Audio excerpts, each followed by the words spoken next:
France के कई शहरों में हिंसक प्रदर्शन हुआ है। हजारों प्रदर्शनकारी सड़कों पर उतर आए हैं। फ्रांस की राजधानी पेरिस में कई जगहों पर आगजनी और सड़क जाम किया गया है। प्रदर्शनकारियों का बवाल, हिंसा, तोड़फोड़, ये सब वहां पर देखने को मिला है।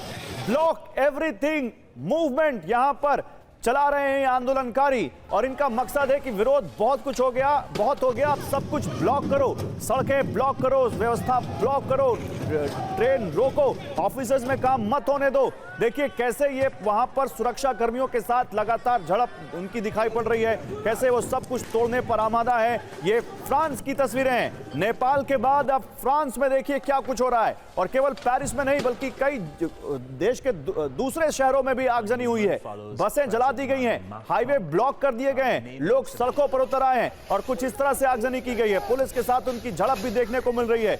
70 से 80 हजार पुलिसकर्मी पूरे देश में तैनात किए गए थे इस आंदोलन में प्रदर्शनकारियों से निपटने के लिए अगर वो हिंसक होते हैं, लेकिन वो भी नाकाफी दिख रहा है। देखिए कैसे जगह जगह आगजनी यहां पर दिख रही है।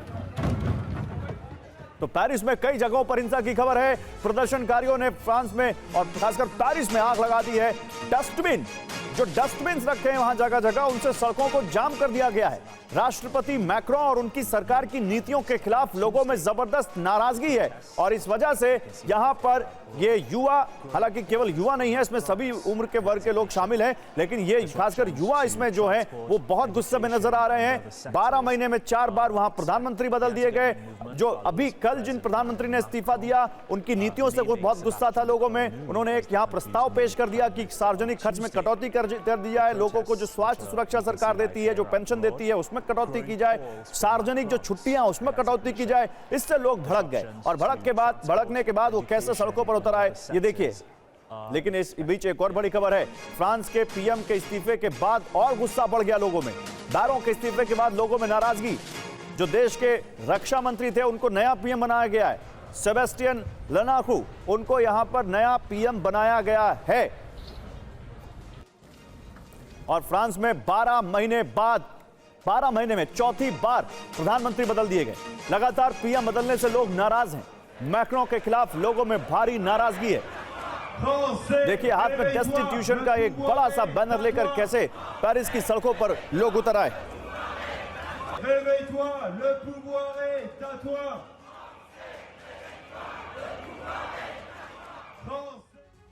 और पेरिस में अब तक 200 लोगों को गिरफ्तार कर लिया गया है। पुलिस ने प्रदर्शनकारियों को हिरासत में ले लिया है। कई सारे प्रदर्शनकारियों को हिरासत में भी लिया गया है। 200 प्रदर्शनकारी हैं जिनको अरेस्ट किया गया है पेरिस में। और इसके अलावा देश के अलग अलग हिस्सों में भी लगातार प्रदर्शनकारियों की गिरफ्तारी कर रही है पुलिस, ताकि इन लोगों को काबू किया जा सके।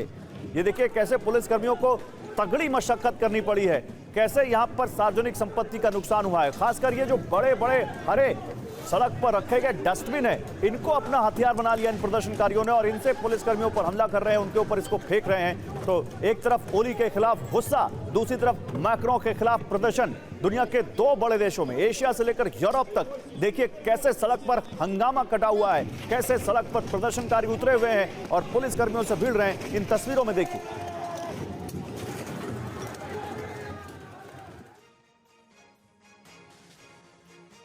तो नेपाल में जेन जी और पेरिस में या फ्रांस में ब्लॉक एवरीथिंग हो क्या रहा है? पेरिस में कई घंटों से हिंसा जारी है। कई बसों को भी आग के हवाले कर दिया गया है। पेरिस में कई घंटों से हिंसा चल रही है। ये देखिए कई पब्लिक बसेस जो हैं, पब्लिक ट्रांसपोर्ट सरकारी जो बसें हैं, उनको आग के हवाले कर दिया गया है। यहां पर कैसे धुआं आप सड़कों पर दिखाई पड़ रहा है, सड़क पर मॉब दिखाई पड़ रही है, कैसे वहां पर हाईवेज को ब्लॉक कर दिया गया है। दूर से देखिए कैसे धुआं दिख रहा है। ये पेरिस की तस्वीरें। फ्रांस में भी अब आक्रोश की आग दिख रही है। ब्लॉक एवरीथिंग यानी सब कुछ रोक दो, सब कुछ अवरुद्ध कर दो, ये मूवमेंट वहां पर चल रहा है। 6 तस्वीरें आपके सामने लेकर आ रहे हैं फ्रांस से। इन 6 तस्वीरों में देखिए कैसे प्रदर्शनकारियों को रोकने के लिए पुलिस सड़क पर मार्च कर रही है, कैसे प्रदर्शनकारी बड़ी तादाद में वहां पर दिख रहे हैं पेरिस में, कैसे वहां पर वो सड़क पर उतर आए हैं बड़ी तादाद में। ये देखिए कैसे वहां पर आग लगा दी गई सड़क पर कुछ चीजों में, कैसे वहां प्रदर्शनकारियों से भिड़ते दिखे यहाँ पर पुलिसकर्मी, कैसे झड़प हुई वो देखिए। हाईवेज को कैसे रोका गया है वो देखिए। और एक बड़ी भीड़ डेस्टिट्यूशन यानी निराश्रयता का एक बड़ा सा बैनर लेकर आगे बढ़ रही है। और ब्रजेश मिश्रा हमारे साथ जुड़ रहे हैं पेरिस से, और अशोक सज्जनहार हैं पूर्व राजदूत। आप दोनों का स्वागत है। ब्रजेश जी, ये पेरिस में तस्वीरें आ रही हैं, अभी नेपाल की तस्वीरें खत्म नहीं हुई हैं, लगातार वहां से तस्वीरें आ रही हैं, वहां की जेनजी ने क्या किया, अचानक ये पेरिस में क्या हो गया? Thank you for joining here. Okay, अचानक ऐसा कुछ नहीं हुआ। ये तो प्रोटेस्ट इनका आई थिंक 2018 से चल रहा था। होप मेरी आवाज आ रही होगी आपको? बिल्कुल, you are loud and clear sir, please आप लाइव हैं। Thank you. ओके, सो ये अचानक नहीं हुआ, ये ऑलरेडी प्रोटेस्ट था, पहले से प्लान प्रोटेस्ट था। बट इस प्रोटेस्ट में ये है कि किसी पॉलिटिकल पार्टी ने ऑर्गेनाइज नहीं किया प्रोटेस्ट। ये protest just like the civilian protest है, कोई ऑर्गेनाइजेशन नहीं है, एंड आम पब्लिक का ये प्रोटेस्ट है। ठीक है, और अभी तक कल तक था कि मैक्रोन का सजेशन था कि आपको प्रेसिडेंट चेंज करना है, प्राइम मिनिस्टर चेंज करना है, और इस गवर्नमेंट ने, आपको पता होगा, लास्ट 2 या 3 ईयर में इन्होंने 4 प्राइम मिनिस्टर चेंज किए। और मेन कंसर्न है इस प्रोटेस्ट का इकोनॉमिक क्राइसिस को लेकर के, और इस स्टार्टिंग इन 2018 तो गवर्नमेंट ने कुछ पॉलिसियाँ चेंज की, कुछ पेंशन पॉलिसियाँ चेंज की, लोगों का इनकम कंपेयर टू जो कंजम्पशन है उस हिसाब से नहीं है। ठीक है, इसको लेकर के प्रोटेस्ट इनका पहले से प्लान था, जो आज दिख रहा है। तो आप ये कह रहे हैं कि जो 2018 में वहां पर येलो वेस्ट आंदोलन शुरू हुआ था, वहां से ये पूरा गुस्सा जमा होते होते होते आज स्थिति यह आ गई है कि यहां पर लोग मैक्रोन सरकार की आर्थिक नीतियों के खिलाफ सड़कों पर उतर आए हैं। पूरा पेरिस आग की लपटों में घिरता दिखाई दे रहा है, सड़कों पर आगजनी की तस्वीरें, सुरक्षा कर्मी आग बुझाने में जुटे हुए हैं। ये तस्वीरें बहुत यहां पर बड़ा सवाल खड़ा करती है ब्रजेश जी, ये पेरिस में हो क्या गया है? क्या इमैनुअल मैक्रोन लोगों की पल्स नहीं समझ पा रहे हैं, जैसा केपी शर्मा ओली नहीं समझ पाए? कुछ ऐसा ही है, बोल सकते हैं, क्योंकि गवर्नमेंट ने एक जो बजट सेमी प्लान लाए थे यहाँ पे, ठीक है, और उन्होंने कुछ एडोटेंशन किया था, public holidays and cut off the public services. तो पब्लिक को लगता है कि हम इतना टैक्सेस पे करते हैं, राइट, इतना कुछ हम टैक्सेस पे करते हैं, और जो बेनिफिट मिलना चाहिए मेरे को, ठीक है, वो नहीं मिल रहा है एज पर द टैक्स पे। उनका सेविंग कम हो जा रहा है। आपको मैं एक एग्जांपल दे रहा हूँ, हाउस टैक्स को लेकर के, सॉरी, हाउस लोन टैक्स को लेकर के। यहाँ पे हाउस लोन टैक्स 1% हुआ करता था। You can not imagine now इस मूव फ्रॉम 1% टू 4.5%। ओके, लोगों को इकोनॉमिक जो इनकम था उतना बढ़ा नहीं, उस लेवल से फ्लक्चुएशन हुआ नहीं, 4 गुना बढ़ा दिया टैक्स। मतलब हाउस टैक्स बढ़ चुका है, मतलब आप विद इन 5 ईयर इस मूव फ्रॉम 1% टू 4.5%। हाँ, तो आप समझ सकते हो कि अगर बंदे का इनकम इतना नहीं है, और टैक्सेस जो ईएमआई पे ईएमआई पे घर लेना चाह रहा है, एंड जो इसका इनकम है still like that, is not much fluctuation हुआ है। नहीं, ये तो बड़ी बात है। ये महंगाई वहां पर बढ़ रही है, उनको लग रहा है ये सरकार अमीरों की है, गरीबों के बारे में सोच नहीं रही है, पब्लिक स्पेंडिंग पर और ज्यादा कटौती कर रही है। अम्बेसडर सज्जनहार भी इस वक्त हमारे साथ हैं। अम्बेसडर सज्जनहार, क्या ये, आप देखिए, नेपाल और फ्रांस का कोई कंपैरिजन नहीं है सर, चाहे वो इकोनॉमी हो, चाहे वो वहाँ का डेवलपमेंट हो, चाहे वो लोगों की लिटरेसी रेट हो, उसके बावजूद सेंस वही आ रहा है। सड़क पर लोग अपने हित के लिए उतरे हुए हैं, और वहां पर ऐसा लग रहा है कि सरकारें पीपल्स पल्स नहीं समझ पा रही हैं, और इमैनुअल मैक्रोन भी देखिए लोगों का गुस्सा नहीं देख पा रहे। जी, बहुत धन्यवाद गौरव। मेरे विचार से काफी हद तक आप ठीक कर रहे हैं। हालांकि अगर फ्रांस का देखा जाए तो उनका प्रॉब्लम ज्यादा पॉलिटिकल भी है और इकोनॉमिक भी है। इकोनॉमिक तो यकीनन है, जो उनका जो पब्लिक डेट है वो बहुत ही बड़ा है और बढ़ता जा रहा है। और ये जो उनके अभी प्रधानमंत्री थे बेरू, जो कि बेरली कितने करीब 9-10 महीने के लिए आए थे, पिछले साल दिसंबर में उनको लाया गया था, और उन्होंने एक ऐसा बजट पेश किया जिसमें उन्होंने कहा जो बहुत सारी जो हेल्प या सपोर्ट दिया जाता है उसको कम किया जाए, क्योंकि तभी हम अपने पब्लिक डेट को कम कर पाएंगे। देखिए, असली वहां पर दिक्कत यही है, जो फ्रांस की जो सरकार है, that has been spending much more than it has, जितना उसका रेवेन्यू होता है पिछले कई सालों से। और बेसिकली उसका प्रॉब्लम यही है, और वो केवल फ्रांस का नहीं है और सभी यूरोपियन देशों का है। वहां पर डेमोग्राफी ऐसी हो गई है, जो लोग काम करने वाले कम हैं और जो वहां पर पेंशन पर हैं वो ज्यादा है। तो मतलब उनके जो आउटगो है रेवेन्यू का, वो बहुत ज्यादा हो रहा है। तो यही आप देखते रहे हैं उसका हालात, जो इकोनॉमिक कंडीशन। क्योंकि अगर आप देखें, भारत तो बहुत ही अच्छे, अगर भारत के साथ तुलना की जाए, नेपाल के साथ देखिए अगर तुलना की जाए गौरव, तो नेपाल को तो डेमोग्राफिकली बहुत ही एडवांटेज है। वो तो भारत से भी ज्यादा, अगर भारत की मीडियन एज करीब 29 है तो नेपाल की मीडियन एज करीब 25 है। तो उसका तो युवा है, और वही आप देख रहे हैं जेन जी वहां पर निकला है।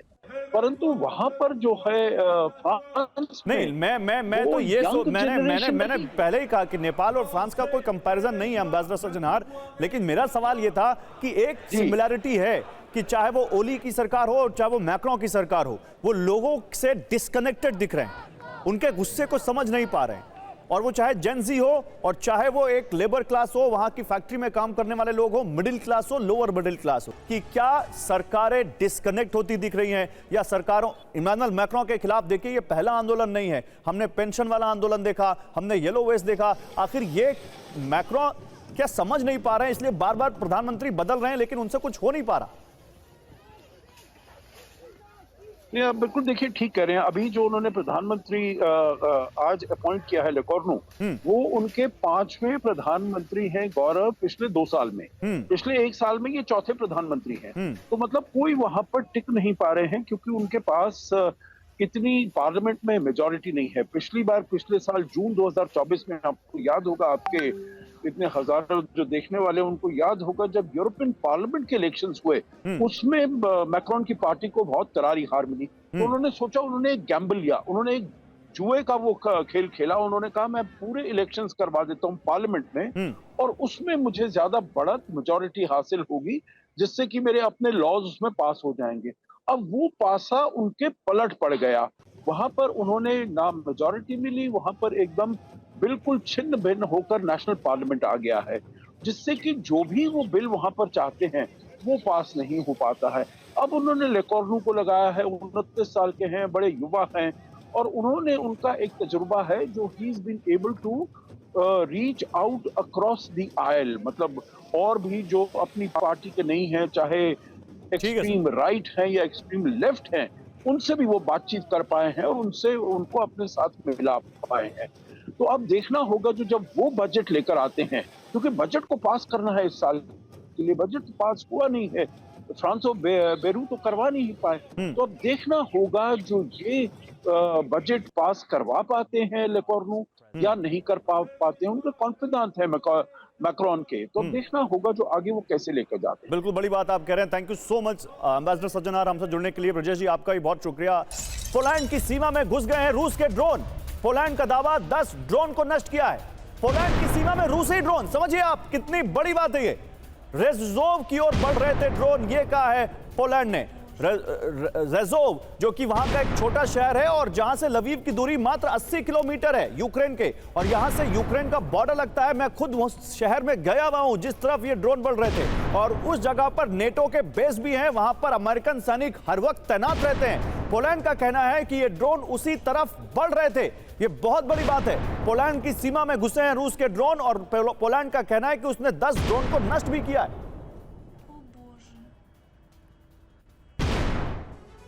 देखिए, एक बड़ी खबर है, यूक्रेन युद्ध का विस्तार, पोलैंड में ड्रोन विध्वंस। दावा किया है रूस के शाहे ड्रोन पोलैंड की सीमा में घुसे। रेजोव की ओर बढ़ रहे थे रूसी ड्रोन। पोलैंड ने रूस के 10 ड्रोन को मार गिराया। रूसी ड्रोन घुसने के बाद पॉलिश आर्मी अलर्ट है।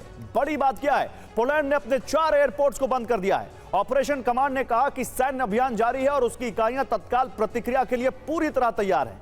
इसने वहां के लोगों से, पोलैंड के निवासियों से, खासकर उस शहर रोजेव के शहर के जो निवासी हैं, उनको अपने घरों में रहने का आग्रह किया और कहा है कि पोडलास्की, माजोवी और लुब्लेस्की वोइवोडिशिप के लोग अपने घरों में ही रहें।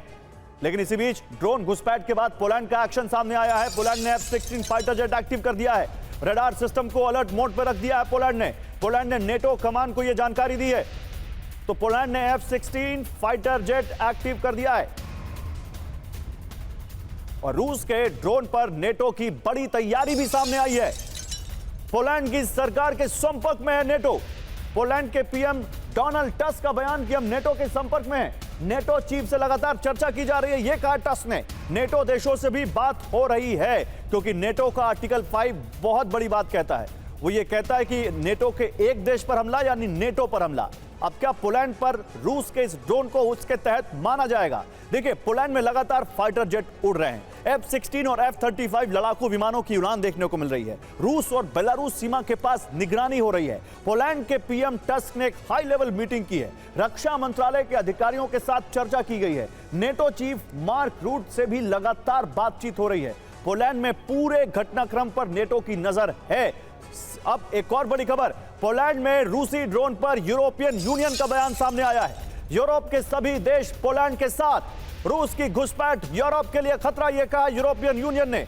और अभी कुछ 2 से 3 दिन पहले जो यूरोपियन यूनियन की अध्यक्ष है उर्सुला वॉन डेर, वो पोलैंड और वहां पर रूस के बॉर्डर पर पहुंची भी थी। उन्होंने देखा था उस बॉर्डर को। वो तस्वीरें उसी वक्त की हैं जो आप देख रहे हैं। पोलैंड अपनी रक्षा के लिए जरूरी कदम उठाए, ये कहा है यूरोपियन यूनियन ने।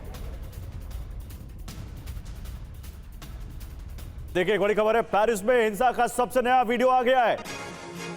पेरिस में कई जगहों पर आग की लपटें दिखाई पड़ रही हैं। सड़कों पर आगजनी की तस्वीरें। सुरक्षाकर्मी आग बुझाने में जुटे।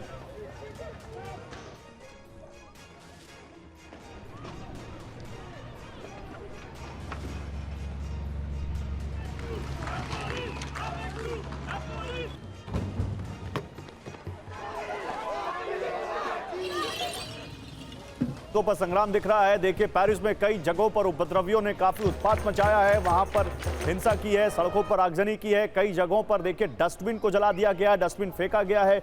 और ये जो दुनिया की सबसे महंगी स्ट्रीट्स कही जाती है, शॉन्ज़-एलिज़े जैसी स्ट्रीट्स पर भी देखिए कैसे यहां पर प्रदर्शनकारी उतर आए हैं। फ्रांस की जो मैक्रोन सरकार है उसकी आर्थिक नीतियों के खिलाफ, और जमकर उन्होंने वहां पर उत्पात मचाया है, हिंसा की है। पुलिस कर्मियों से उनकी झड़प हुई है। 200 से ज्यादा लोगों को अरेस्ट किया गया है। उसके बावजूद ये लोग नहीं माने हैं। और ये हिंसा, ये उत्पात केवल पेरिस में नहीं, फ्रांस के कुछ दूसरे मार्सिले, बोरो जैसे शहरों में भी देखा गया है। और वहां भी लोगों ने कुछ इस तरह हंगामा किया है। तो सरकार के खिलाफ लोगों में गुस्सा है। लेकिन आप भूले नहीं होंगे, नेपाल में भी तो वही था। जेन ज़ी किस तरह से सरकार के खिलाफ आ गया था। तो ये 2 तस्वीरें और 2 रिपोर्ट्स देखिए हमारी। नेपाल में 4 साल में 3 प्रधानमंत्री बदल दिए गए और भ्रष्टाचार के खिलाफ वहां पे किस तरह गुस्सा था लोगों में, आपने देखा। लेकिन यहां भी कुछ ऐसा ही है। नेपो जो किड्स है उनसे, यानी सरकार में जो लोग हैं उनके बच्चों से लोगों में नाराजगी थी कि वो लगातार उनको सब सुविधाएं मिल रही हैं। यहां पर नीतियों के खिलाफ गुस्सा है लोगों में। पूरे देश में हिंसा की आग है। नेपाल में तो कई शहरों में हिंसा आगजनी, पेरिस में भी हुई है। 1 साल में 4 प्रधानमंत्री फ्रांस में आ गए और 4 साल में 3 प्रधानमंत्री नेपाल में आ गए। नेपाल में भ्रष्टाचार के खिलाफ लोगों में गुस्सा, फ्रांस में आर्थिक नीतियों के खिलाफ लोगों में गुस्सा। नेपाल में नेपो किड से नाराजगी, तो फ्रांस में सरकार के फैसले से लोग नाखुश हैं। नेपाल में संसद, सुप्रीम कोर्ट सब जला गया। तो फ्रांस में फिलहाल वो नौबत नहीं है, लेकिन सड़कों पर तो संग्राम देखने को मिल रहा है। आगजनी भी हुई है, बसें जलाई गई है। नेपाल में पूरे देश में हिंसा है, तो फ्रांस में भी कई शहरों में हिंसा देखने को मिली है।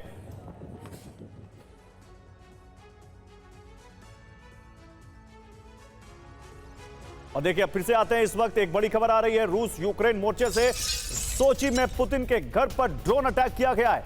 हमले से ठीक पहले पुतिन के सोची पहुंचने की खबर है। ब्रिक्स आपात बैठक के तुरंत बाद हुआ था हमला। तो रूस के सोची में पुतिन के घर पर अटैक हुआ है और यूक्रेनी स्पेशल फोर्सेस का हमला। क्रीमिया में रडार सिस्टम पर अटैक किया है यूक्रेनी स्पेशल फोर्सेस ने। 2 एयर डिफेंस सिस्टम तबाह कर दिया रडार सिस्टम पर अटैक करके यूक्रेनी स्पेशल फोर्सेस ने।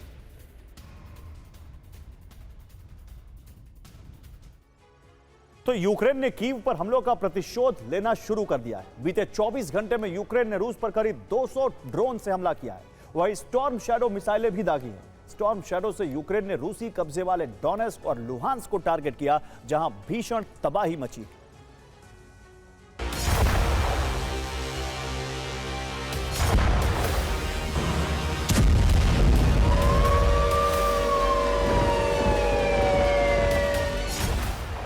बीते 100 घंटे से रूस यूक्रेन पर बारूद बरसा रहा था, कीव को दहला रहा था, लेकिन अब युद्ध में बाजी पलट चुकी।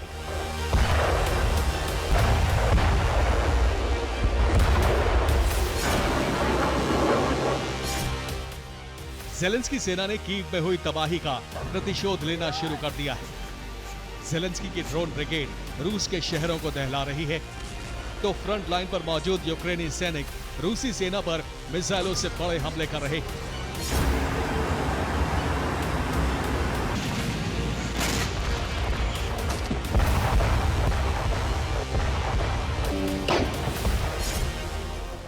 बीते 24 घंटे में यूक्रेन ने रूस पर 180 ड्रोन से हमले किए। 120 ड्रोन से रूसी शहरों को टारगेट किया गया, जबकि 60 ड्रोन से लुहांस्क और रूसी कब्जे वाले डोनेट्स्क पर हमले किए गए। यूक्रेन ने डोनेट्स्क पर स्टॉर्म शैडो मिसाइल से भी हमला किया।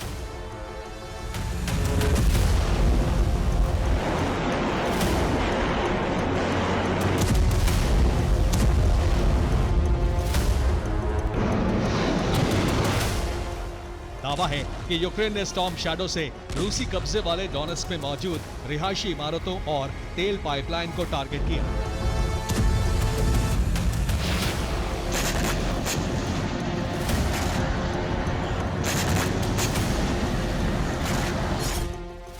दावा है कि यूक्रेन के मिसाइल हमले से कई पाइपलाइनों को नुकसान पहुंचा है, जिसकी वजह से डोनेट्स्क में गंभीर संकट खड़ा हो गया है।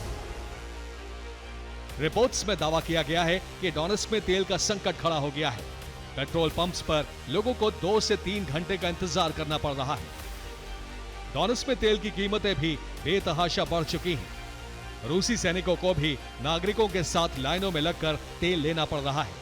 तो यूरोपीय देशों में एक मीटिंग को लेकर हड़कंप मचा हुआ है। पुतिन ने क्रेमलिन में टॉप सीक्रेट मीटिंग की, जिसमें यूक्रेन के खात्मे का वक्त तय कर लिया है। लेकिन अब बात सिर्फ इतनी भर नहीं है, पुतिन ने आगे के टारगेट भी फिक्स कर लिए हैं। अब यूरोपीय देशों को आशंका है कि कहीं पुतिन जल्द ही नए टारगेट पर हमला ना कर दे, इसलिए बाल्टिक और नॉर्डिक देशों ने नेटो से मदद मांगी। नेटो ने सैन्य बेस पर डिप्लॉयमेंट बढ़ा दिया है।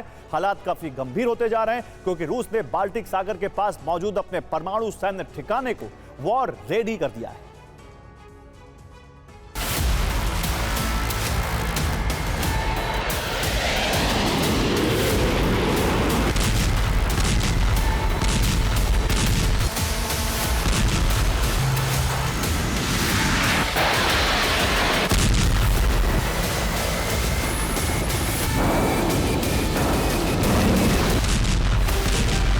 सितंबर के आखिर तक यूक्रेन का सरेंडर तय माना जा रहा है,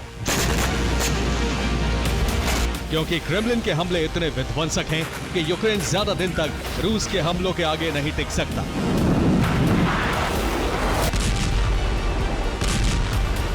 इसलिए नेटो को फ्रंट लाइन पर आना पड़ सकता है।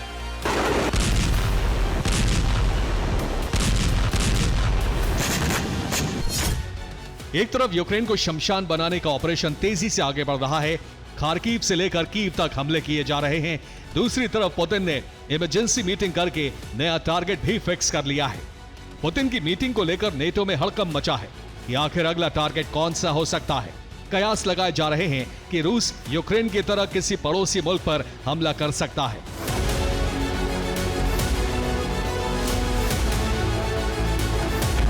हालांकि दावा यह भी किया जा रहा है कि इस बार हमले का पैटर्न एकदम नया होगा, क्योंकि पुतिन का साफ निर्देश है कि युद्ध लंबा ना खींचा जाए, जिससे रूस को बड़े आर्थिक नुकसान से बचाया जा सके।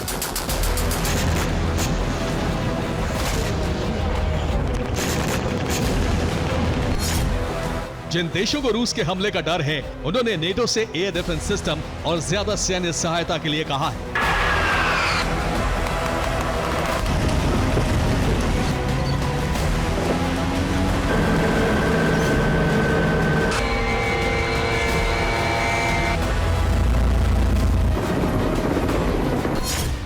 अभी सबसे ज्यादा खतरा बाल्टिक देशों को है, जिसमें लिथुआनिया, लातविया और एस्टोनिया है। यहां रूस सीधे भी हमला कर सकता है या बेलारूस से भी अटैक करा सकता है। इसके बाद नॉर्डिक देश भी टारगेट पर हैं, जिसमें फिनलैंड, नॉर्वे और स्वीडन हो सकते हैं।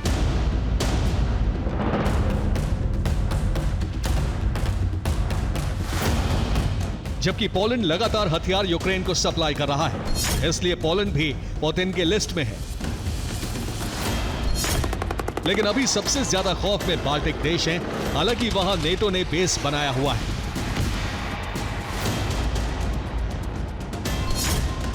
लेकिन अब चिंता इस बात की है कि रूस आसमान से बारूद बरसाएगा या समंदर से हमला करेगा या फिर बेलारूस के रास्ते ग्राउंड ऑपरेशन शुरू करेगा।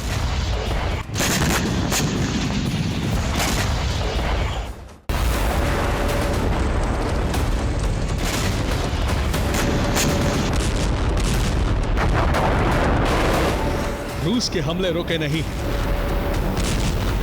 जबकि काला सागर में यूक्रेन भी आक्रामक हो गया है।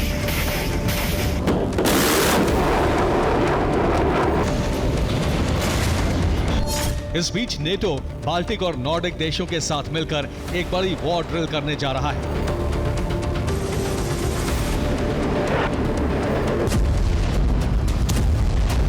इस बीच एक साथ 3 घटनाएं ऐसी घटी हैं जिससे अंदेशा हो रहा है कि रूस अब कुछ बड़ा करने जा रहा है। रूस ने 3 लाख सैनिकों की नई सेना बनाई है, जबकि वो यूक्रेन के बड़े हिस्से को तबाह कर चुका है। ये नई सेना क्या बाल्टिक देशों पर हमले के लिए है? इसे लेकर बाल्टिक देशों में हड़कंप मचा है। दूसरी घटना हुई है पोलैंड और बाल्टिक देशों में रूस और बेलारूस से ड्रोन गिरे। हालांकि बड़ा नुकसान नहीं हुआ। माना जा रहा है कि यह सिक्योरिटी चेक करने का एक तरीका था। इसके अलावा फिनलैंड ने अपना बॉर्डर सील करके सैनिकों की तैनाती बढ़ा दी है।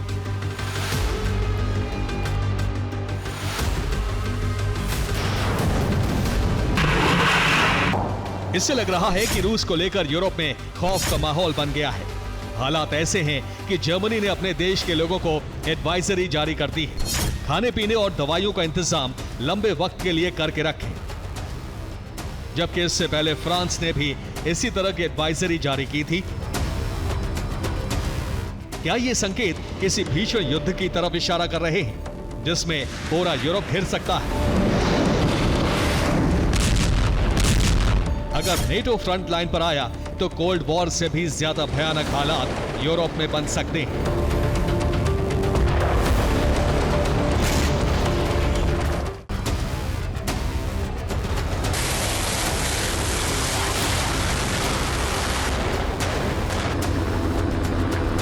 कैलिनिनग्राड बाल्टिक में रूस का एटमी बेस है, जहां रूस ने परमाणु हथियारों की तैनाती की है। अब रूस ने कैलिनिनग्राड को वॉर रेडी कर दिया है, साथ ही वहां सुरक्षा चक्रव्यूह बना लिया है।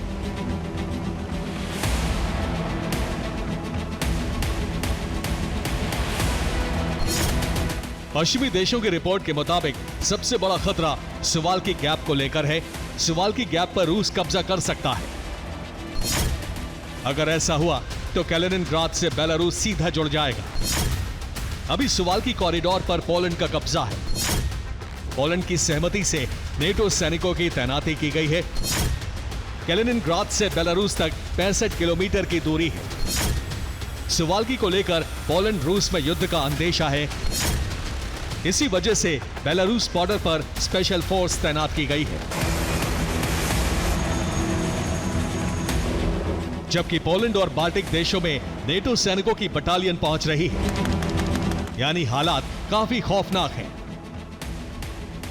अब यूरोप को ट्रंप से सहारे की उम्मीद है। एक प्रतिनिधिमंडल इसी हफ्ते अमेरिका जा रहा है, जबकि उससे पहले पुतिन ट्रंप के बीच फोन पर बातचीत हो सकती है। यानी यूरोप में समीकरण तेजी से बदल रहे हैं। और रूस यूक्रेन की जंग में बढ़ रही आक्रामकता के बीच कुछ ऐसा होने वाला है जो इस युद्ध से जुड़ी हर विनाशकारी आशंका का सच साबित कर सकता है आशंका को। और ये कोई काल्पनिक दावा नहीं है, बल्कि विशेषज्ञों ने इसकी पुष्टि की है, जिसका आधार है पुतिन के डूम्सडे रेडियो से हुई कोड वर्ड वाली घोषणा, जिस पर दावा यह है कि अब पुतिन ने एटमी हथियारों के इस्तेमाल का रास्ता अपना लिया है। लेकिन सवाल यह है कि इसकी जरूरत क्यों पड़ी? जवाब इस रिपोर्ट में देखिए।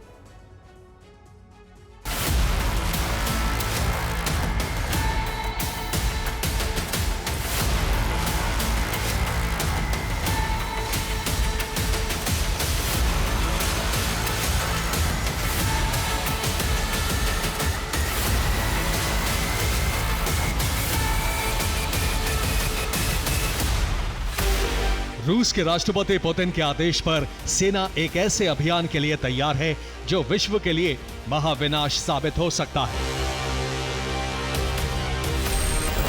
और इसे प्रमाणित करता है रूस के UVB-76 शॉर्टवेव स्टेशन से जारी एक खुफिया संदेश।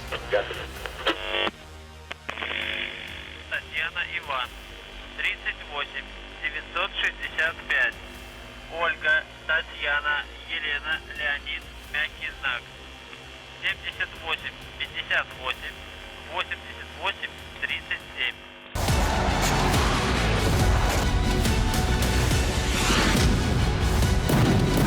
ये एक क्रिप्टेड संदेश है जिसे डिकोड नहीं किया जा सकता, लेकिन माना जा रहा है कि ये यूक्रेन, यूरोप समेत ऐसे देशों के खिलाफ युद्ध की तैयारी से जुड़ा संदेश है जिनके युद्ध में उतरने का मतलब ही महाविनाश की शुरुआत होगी। लेकिन सवाल ये है कि ऐसा माना क्यों जा रहा है?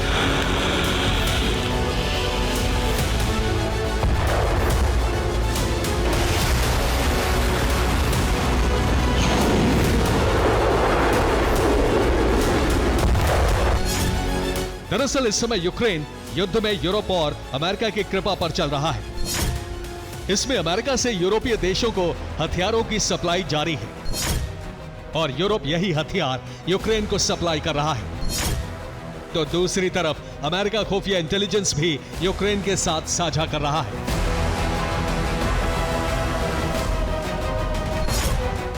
जिससे क्रेमलिन का गुस्सा भड़क रहा है और इस गुस्से में आक्रामकता तब खुली जब क्रीमिया और काला सागर से लगे तट पर यूक्रेन ने सटीक हमले किए। वो हमले जो अमेरिका के निगरानी विमानों की लोकेशन बताए बिना संभव नहीं थे।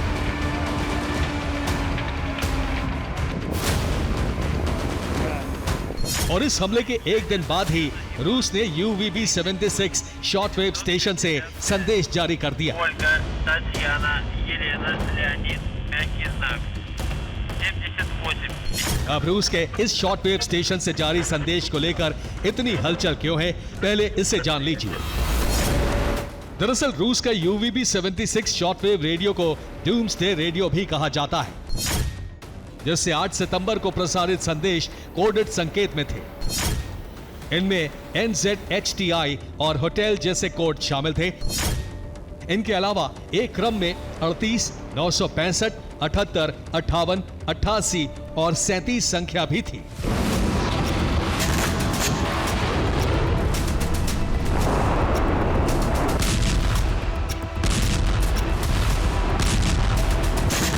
इसलिए कुछ महीनों के अंतराल में जारी हुए इस संदेश से विश्लेषकों की हलचल बढ़ गई है और हलचल का कारण है डूम्सडे रेडियो से जुड़ी पूर्व की गतिविधियां।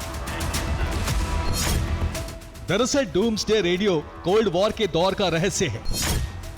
ये रेडियो लगातार बजिंग करता रहता है और कभी कभी कोड वर्ड में संदेश जारी करता है। माना जाता है कि ये कोड संदेश रूसी सैन्य संचार प्रणाली का हिस्सा हो सकते हैं।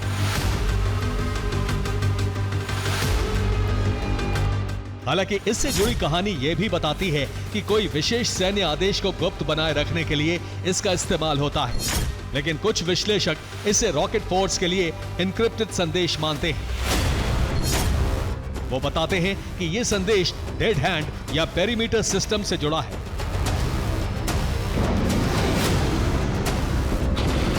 यानी वो प्रणाली जिसमें रूस के सभी न्यूक्लियर हथियार एक्टिवेट हो जाते हैं, जो पलक झपकते ही रूस के खिलाफ हमले करने वाले देशों तक पहुंचकर वहां न्यूक्लियर भूचाल ला सकते हैं। हालांकि कुछ विशेषज्ञ डूम्सडे रेडियो को रूस की मनोवैज्ञानिक रणनीति मानते हैं, यानी रूस का वो एक्शन जिससे दुश्मनों में खतरे का आभास हो, और ये विचार उन्होंने हालिया प्रसारण से अनुभव किया है। 15 अप्रैल 2025 को भी डूम्सडे रेडियो से संदेश जारी हुआ था। यह संदेश 4 शब्द नेपच्यून, थाइमस, फॉक्सक्लोक, नुटाबू थे। ऐसे ही 20 मई 2025 को भी इसी रेडियो से एक संदेश जारी हुआ जिसमें NZHTI 89905 BLEF OPUF 4097 5573 कहा गया। और आखिरी संदेश से पहले 23 जून 2025 को भी डूम्सडे रेडियो से संदेश जारी हुआ था जिसमें पानी रोवका, क्लिनॉक और बोबिना जैसे शब्द प्रसारित हुए थे। हालांकि हर संदेश के समय थोड़ी हलचल देखने को मिली है, जैसे ट्रंप पुतिन की बातचीत या ईरान के न्यूक्लियर ठिकाने पर हमले की टाइमिंग डूम्सडे रेडियो के संदेश से मिलती है। और ठीक ऐसा ही कुछ 8 सितंबर के संदेश में भी हुआ है। रूस की सेना में अचानक 3 लाख नए जवानों की एंट्री हो गई है। इसके अलावा रूस ने लॉन्ग रेंज ड्रोन का प्रोडक्शन भी बढ़ा दिया है। यही नहीं, रूस ने अपने हथियारों की तैनाती में अब टारगेट यूरोप को किया है, यानी यूरोप के कई देशों की घेराबंदी रूस कर चुका है।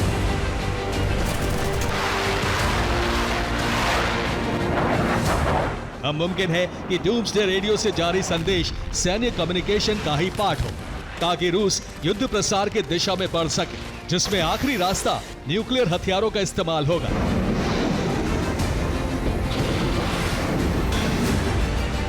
इसका मतलब है कि विशेषज्ञों ने संदेश का सटीक विश्लेषण किया है और इसकी पुष्टि करते हैं रूस, यूरोप और अमेरिका की हलचल। सबसे बड़ी हलचल यह है कि रूस ने एक साल में तीसरी बार एस्टोनिया के ADIZ का उल्लंघन कर दिया है। एस्टोनिया की हवाई सीमा के उल्लंघन के लिए Mi-8 हेलीकॉप्टर का इस्तेमाल हुआ है।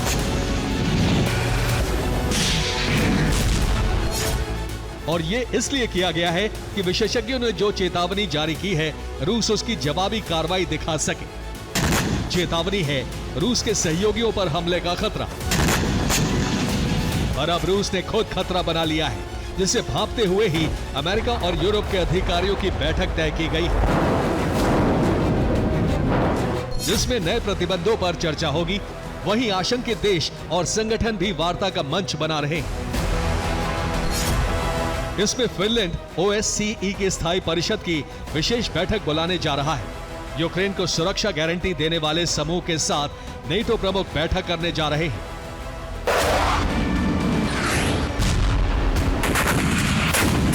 और ये सब इसलिए हो रहा है क्योंकि युद्ध की हलचल बढ़ गई है, जिसमें जर्मन चांसलर का मानना है कि यूक्रेन में पुतिन शांति स्थापित नहीं होने देंगे। तो दूसरी तरफ रूस के ड्रोन नेटो क्षेत्र में घुस रहे हैं, यानी विनाश अब तय है। Bureau report, TV9 Bharat news.